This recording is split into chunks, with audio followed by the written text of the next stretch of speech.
Assassin's Creed Shadows is one of the most graphically impressive games of the year. It employs advanced ray tracing, virtualized geometry, wind simulation, and a litany of other tech to create a stunning recreation of feudal Japan. But that top-end feature set requires relatively powerful console and PC hardware. So how can this outstanding visual experience scale all the way down to Switch 2? Is this a worthy technical effort on Nintendo's new hybrid? This video is proudly sponsored by the fantastic people at Green Man Gaming Bundles, featuring their brand new Masterful Remasters bundle. This incredible collection brings together 7 fan-favourite games, allowing you to revisit legendary adventures like Tomb Raider, Legacy of Kain and more, all the while saving a massive 91%. Here's a breakdown of the tiers. For only $5, get Shadow Man Remastered and Stubbs the Zombie in Rebel Without a Pulse. For $13, you get both of those titles along with Rise of the Triad Ludicrous Edition, Tomb Raider 1-3 Remastered, and Legacy of Kain Soul Reaver 1 and 2 Remastered. And finally, at the top tier at $17, you get all of the great games we've previously mentioned, plus Turok 3 Remastered and Tomb Raider 4-6 Remastered. What's more, every purchase of this bundle helps Direct Relief deliver life-saving healthcare to those in need. So you can grab a collection of brilliant games and support a great cause at the same time. What's not to love? But there's more. Green Man Gaming Bundles has even more bundles available now, with plenty more exciting collections coming soon, so be sure to check them out via the link in the video description below. Before we delve into Switch 2, it's important to establish a visual baseline for how the Series S version looks, because that's going to be our primary comparator today. Measured up against the full-fat Series X quality mode, which retains most of the Anvil Engine standout visual features, Series S can appear somewhat diminished in comparison. Key here is the removal of the engine's signature RTGI in favor of a baked alternative that relies on GI probes. In some directly lit shots, both consoles pack a similar lighting presentation, but in scenes where ambient light predominates, the Series X pulls well ahead. Series X vanquishes some Series S gremlins here, like light leak, while delivering rich, deep occlusion and accurate light bounce. Strand-based hair is the other key excision. On Series X, hair has a convincing lighting response and bounces realistically as we move through the world, but the hair uses some performance-sparing optimizations, which give it a blocky, undersampled look that its card-based Series S alternative avoids, but I think it bears a more handsome appearance overall. Elsewhere, visual cuts are more quantitative. Resolution is pared back, producing a softer image that's more aliasing and breakup prone. The density of bits of visual clutter, like grass, is diminished, and pop-in is more aggressive, but the feature-level cuts slice deeper, and the removal of real-time ray-traced lighting in particular is most impactful. But if we compare the Series S to the Series X performance mode, which is a somewhat fair point of reference that largely equalizes the compute gulf between the two machines, we find less dramatic results. Both are bereft of strand hair and RT lighting, and both are a little soft, though Series S remains softer. Series X still pulls ahead in level of detail and density though, compared to its weaker Series S sibling. These cuts make perfect sense for Series S, with its anemic GPU and RAM-starved architecture, but it's important to put the Series S release into context. Unlike a game like Star Wars Outlaws, which retains key graphics tech across all platforms, there's a sliding scale of visual features and shadows, with PS5 Pro and higher-end PCs at the apex, and something like the Series S towards the bottom. The Switch 2 version inherits those Series S compromises, but goes further, with a range of cuts to ensure playable performance on Nintendo's new hybrid. Screen-spaced reflections, for instance, are out of the picture. Expect sky-tinged reflections instead, with limited correspondence to the surrounding scene. This applies to lakes, streams, as well as puddles, where the absence of SSR often creates especially stark divides. The fallback reflection, which is cube map-based, has been altered on Switch 2 as well, which is a curious change. SSR usually makes the cut on Switch 2, so perhaps the effect is unusually expensive in this game. The water surface also no longer reacts to player movement, which is obvious in this shot. Overall environmental density takes a hit. The general silhouette of the environment is preserved, but various little bushes and grasses simply don't appear on Switch 2. Expect the largest impacts at close to mid-distance, while far-away views typically appear quite comparable. Trees tend to lod down a little more aggressively on Switch 2 as well. But critically, the game's virtualized geometry system does appear to have been retained. Buildings don't have obvious LOD swaps as you approach, which is the most obvious indication that the system is probably still here. It's possible that the game is using a more traditional LOD system for these structures, but it seems less likely. Alpha-tested geometry, deforming geometry, and tesslated geometry aren't supported by the virtualized geometry system, so pop-in is still a factor for foliage and characters, for instance. Grasses can look a bit chunkier and less refined as well, and in motion typically have more subdued animation. These are driven by the game's Atmos wind simulation, at least on the game's other platforms. Exact compromises here are less clear, but expect a less lively look with side-to-side sway pacified somewhat, and fewer obvious wind direction changes. The cloth sim proves more sedate as well, as these banners swing more subtly on the Switch, and the cloth seems to be a bit less responsive when you slice it into pieces. I also noticed some occasional clipping on player clothing that wasn't present on Series S. Elsewhere, the destruction seems much the same, with bits of scene clutter and paper doors crumbling after being bisected by the player weapon. There are some other more quantitative cuts in the mix too. Textures have noticeably decreased resolution, with a soft, blurred appearance at close range. Switch 2 clocks in at 61GB for the full game, which is sizable for a Switch 2 release, but is just under half the size of the Series S version. That's likely where much of that space savings originates. The game's titular shadows are downgraded more subtly, with obvious aliasing and more indistinct outlines. Shadow coverage at far distances is pretty similar, but pop-in is more noticeable in the mid-distance. The shadow for this character stops being rendered a few meters away on Switch 2, which is extended considerably on Series S. In both cases, though, they fall back on a screen space shadow at a distance. Cutscenes look considerably degraded on Switch 2. Most of the cuts here track with changes that are obvious elsewhere, like the missing SSR in this scene or the noisy shadows here. Other shots showcase a bit of a shininess to the characters, with an under-occluded look that imparts a certain glow to their faces and clothing at times. Depth of field is also noticeably altered, with a deeper, less blurred appearance in many shots. Finally, the Switch 2 game inherits the other feature-level deficits from Series S, namely hair strands and RT lighting. But there are some other tweaks to indirect lighting as well.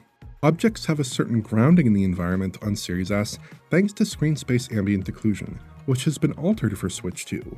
Most scenes generally match in broad strokes, although smaller details can suffer. Plus, RTGI actually does appear in the Series S release. In the hideout area of the game, ray-traced lighting is used to handle diffuse indirect lighting, because raster techniques would fail to capture the layout changes the player can make. On Switch 2, these techniques remain absent, lending the hideout a more primitive appearance. That's a long list of changes, and I'm sure I've missed some as well, but most of the time, Switch 2 owners should expect a pretty handsome rendition of the game, and a recreation of the title that lands reasonably close to Series S. Some smaller details like the game's Atmos-driven leaves still make the Switch 2 cut as well. For a hybrid console system based on somewhat aged core technology, this is a solid showing. The largest deficits come down to features that are missing on both Series S and Switch 2, while Switch-specific excisions are mostly quantitative changes that spare the game's core visual makeup. These aren't small downgrades necessarily, but it still compares favorably to most of the demanding Switch 1 conversions we saw last generation.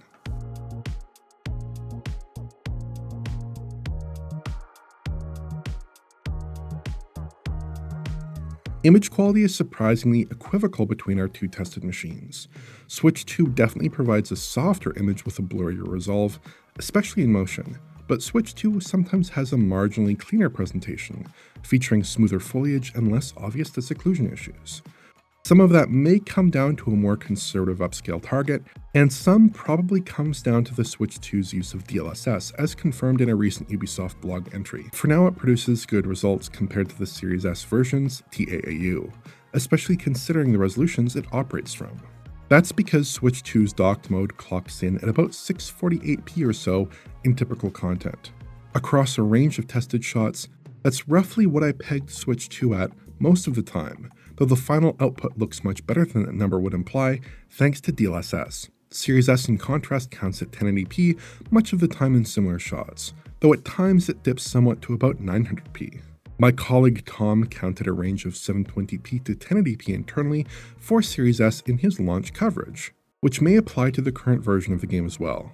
Performance in one sense is pretty good in that the game does a good enough job of mostly sticking to a 30 FPS target. In typical play, Shadows holds 30 FPS pretty well, but the problem here should be obvious. Assassin's Creed Shadows has poor frame pacing on Switch 2. It has a pretty steady procession of incorrectly paced frames, as 50 millisecond and 16 millisecond frames pepper our frame time graph. There are some 16 millisecond frames that aren't married to a corresponding 50 millisecond frame as well, indicating the frame rate cap may be misbehaving on a more substantial level. Interestingly, this isn't a problem on other console systems, including the Series S, which deliver a steady 30 FPS update without frame pacing woes. Plus, there are some bona fide drops in the mix as well.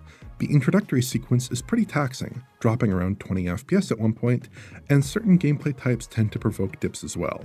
Sprinting through Kyoto is the most reliable offender, but flare-ups can occur during traversal elsewhere or in combat sequences.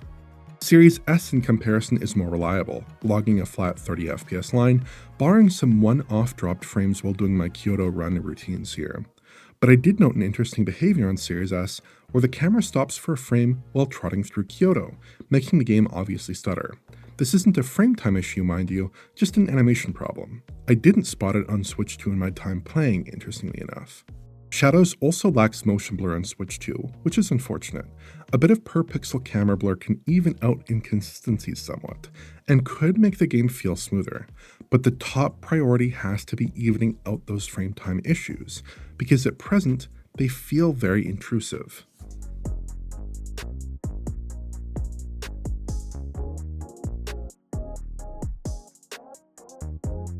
Moving over to portable play, we see some noticeable cuts in its handheld outing. Various LODs are pulled in on Switch 2, and pop-in is more of a factor in typical play.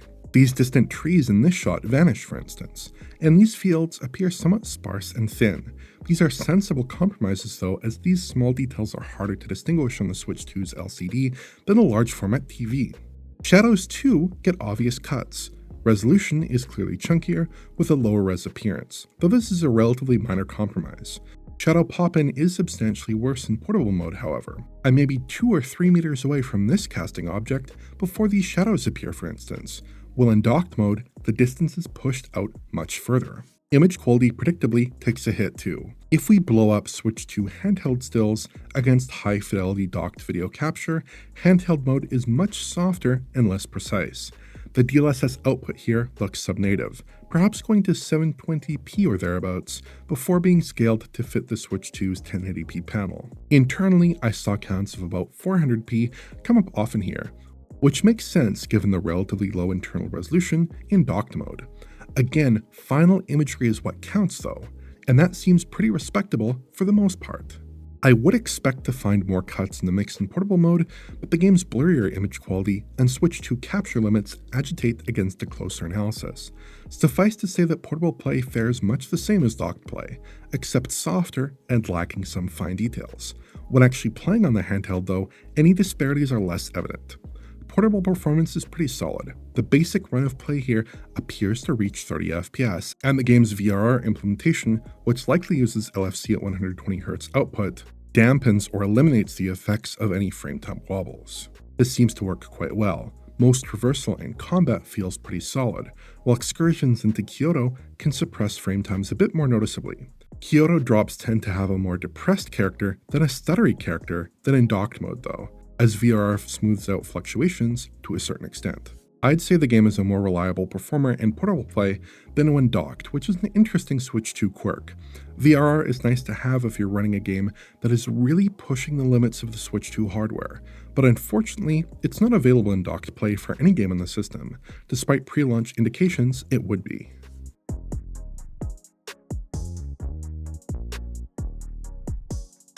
I'm pretty happy with Assassin's Creed Shadows overall on Switch 2. Paired against Series S, we find some obvious visual deficits, but none that dramatically impact the game's visual character. Beyond the removal of screen space reflections, the other cuts feel incremental and not too impactful to the way the game presents overall. Plus, image quality is a relative high point, which will likely be a recurring theme this generation as we pit the various DLSS models against the FSRs and TAAUs that we often find on the current gen home consoles. The biggest visual hits have little to do with the Switch 2 version in particular. RTGI, RT reflections, and hair strands are excised for both Series S and Switch 2, and their absence is keenly felt. These techniques are costly and RAM hungry, so it makes sense that they didn't make the cut, but the RTGI in particular feels like an important element of this game's visual makeup. PS5 Pro in quality and balance mode and high-end PC users get the full tech complement here, while weaker configurations have to make do with degraded features. My only real sticking point here is the fact that frame pacing is quite poor in the current release in docked mode, and it really should be resolved. Some occasional wobbles are tolerable enough usually, but Shadows constantly peppers the player with mispaced frames. At least this isn't an issue in portable mode, which seems to benefit from VRR with low frame rate compensation. So this is an impossible port that impresses, even if we have to attach that key qualifier to the current version of the game.